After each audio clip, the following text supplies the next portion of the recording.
In today's video, I'm going to teach you how to add metafields to a product in Shopify. Metafields let you store extra information about your products, like size guides, care instructions, custom labels, or anything that doesn't fit into Shopify's default fields.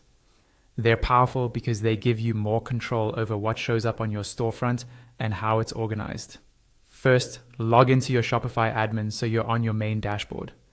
This is the home screen where you see your orders, sales overview, and navigation menu on the left-hand side. From here, look to the bottom left corner and click on Settings.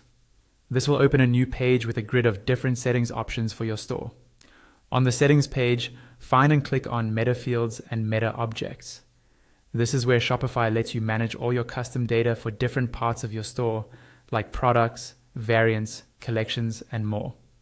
Next, because we want to add metafields specifically for products, click on Products. This tells Shopify that the new metafield definition we're creating will be available on product pages. On the Products Metafields page, click on Add Definition. A definition is basically a template that describes what kind of data you want to store and how it should behave. Now you'll see a form. Start by typing in the name of your metafield definition. Choose something clear and descriptive, like fabric composition or care instructions, so you and your team will immediately understand what it's for. Below the name, Shopify will suggest a namespace and key. Click on the suggested option you like. The namespace and key are more technical identifiers, but using the suggested one keeps things consistent and easier to manage later, especially if a developer needs to work with your theme. You'll also see an option to add a description. This is completely optional, but it can be helpful to explain how this metafield should be used, especially if multiple people manage your store. Next, click on Select Type. This is important because it defines what kind of content the metafield will store. Then, choose the type you want, such as single-line text, multi-line text, file, or another option that best matches your data.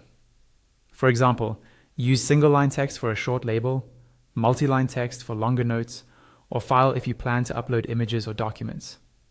When you're happy with your settings, click Save. Your metafield definition is now created.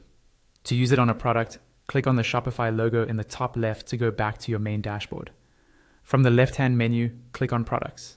Then open any product by clicking on its name. On the product page, scroll down and you'll see your new metafield section. From here, you can start entering values for that specific product and repeat the process for any other products that need this extra information.